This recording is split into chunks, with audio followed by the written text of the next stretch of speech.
Thanks, Jerry. Good afternoon, ladies and gentlemen. Thank you for your attention and attending the PolarX presentation. The usual cautionary statements there, which I'm sure you're all familiar with. What I'd like to do today is obviously talk about PolarX. We are an ASX-listed company.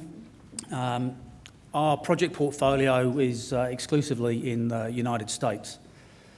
And we've gone there for three principal reasons. Firstly, we've deliberately focused on areas with Tier 1 fiscal stability and good mining jurisdictions.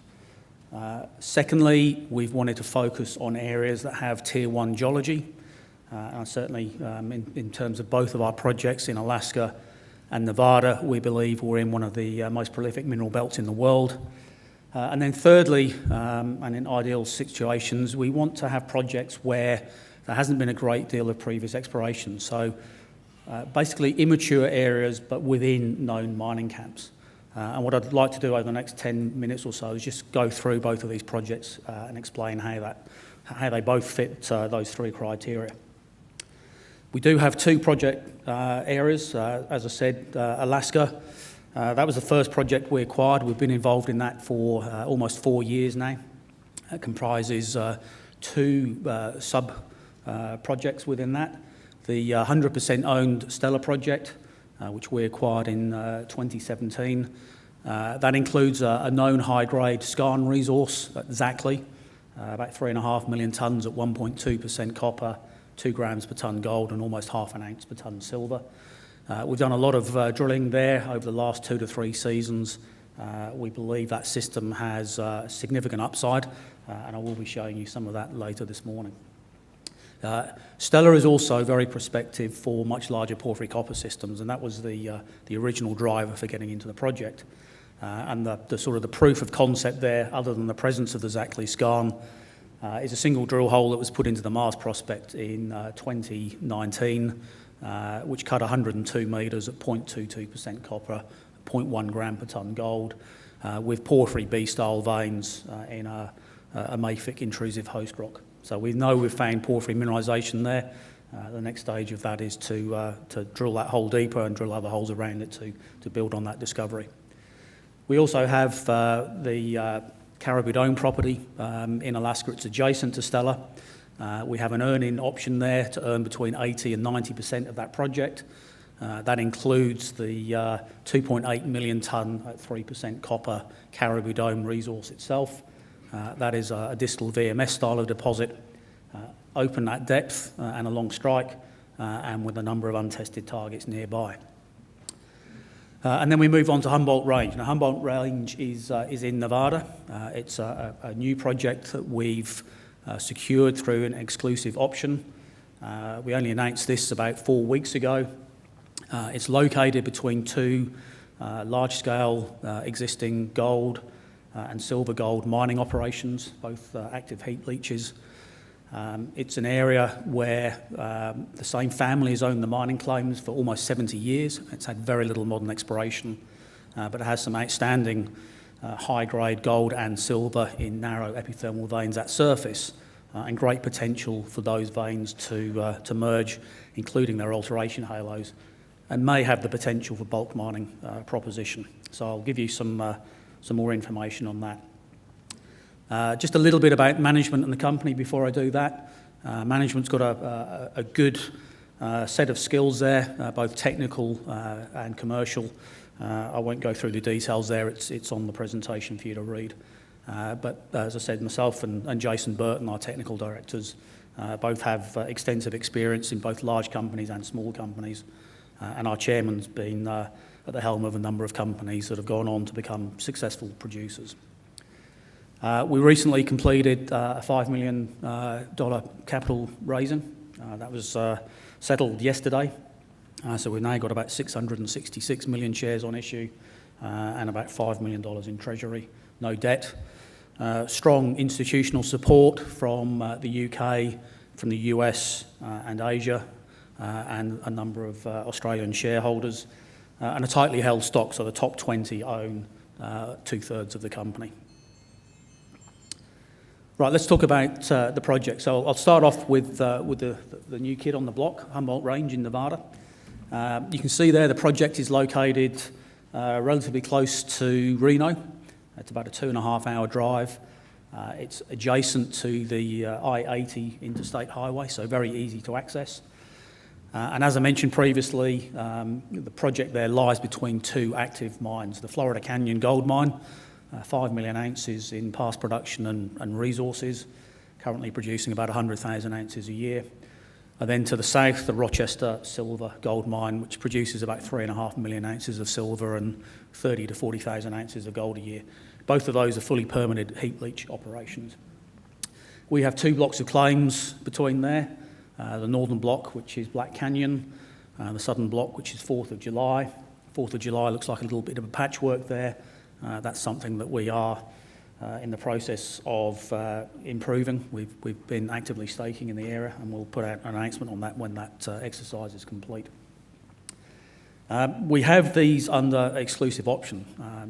The option's been relatively low cost to secure. We can exercise that option by the end of April this year. We've completed our technical due diligence. We're now finalising the legal due diligence, and unless there's any fatal flaws, we fully expect to exercise that option within the next 4 to 8 weeks, and then immediately get on the ground and start exploring. We can explore in Nevada for at least 9 months of the year, which now gives us all year round news flow, which was something that was a little bit of an issue when we only had Alaska in the portfolio, which through the weather there has a 5 to 6 month fill season, so there's a fairly quiet period. This project now allows us to generate news flow all year round. If we exercise the option, we have a series of cash payments and a share-based payment to do that. And that then gives us a mine lease agreement with the underlying claim owners, and with some small advance royalties against an ultimate royalty, we have the right to mine on those claims. Black Canyon, which is the northern block, I've just put up here a map showing some of the historical sampling that was undertaken in 2006, 2007 by a Canadian company. The claims have been owned for 70 years by the same family, and there's been very, very little modern exploration on them other than this work done in the early 2000s. What's been noted is high-level epithermal quartz veins containing gold and silver, lead and zinc. Some spectacularly high grades in places, up to 100 ounces per tonne of gold, almost 100 ounces per tonne of silver, and 23% lead and 3% zinc, not in the same sample, I hasten to add. But it shows that we are dealing with potential bonanza grades. That's in narrow quartz veins that range from a few centimetres to 1 to 1.5 metres in width. But there are reports of where there's clearly grade in the surrounding silicified host rock, and there are areas where those veins and the alteration assemblages may well coalesce, and there are reports of zones up to 30 to 275 metres wide where there may be bulk mining potential, and that's certainly something we'll be following up in April as soon as we can get out into the field. We have done a little bit of due diligence sampling ourselves, so the numbers there in the yellow box represent sampling undertaken by PolarX consultants in November last year to validate some of the historical work. And just to really put it in perspective here, this is a view looking to the southeast, a 3D view taken out of Google Earth. You can see here in the foreground you have the heap leach pads at Florida Canyon, producing 110,000 ounces per year. The mine in the middle distance, and then 2 kilometres away in the hill is our Black Canyon prospect. So any major discovery there of bulk mining proposition, there are very nearby existing processing options, and I'm sure there'll be some form of commercial arrangement that could be reached should we be successful. 4th of July, something very similar. As I mentioned before, a bit of a patchwork quilt of claims that is being resolved at the moment. And just a couple of photographs here showing the typical lay of the land in 4th of July. And a typical laminated quartz vein, which is what we see here as the host for the gold and silver mineralisation. So the plans at Humboldt Range for the year, firstly, complete the legal due diligence. We expect to have that done in the next 4 weeks or so. exercise the option and then immediately commence our exploration in April. That'll initially comprise geological mapping and channel sampling, particularly focusing on delineating zones where the quartz veining and the alteration may merge, but also looking at the bonanza potential. Grain geophysics, IP, which will help map out the silicification, which is the alteration, as resistive zones.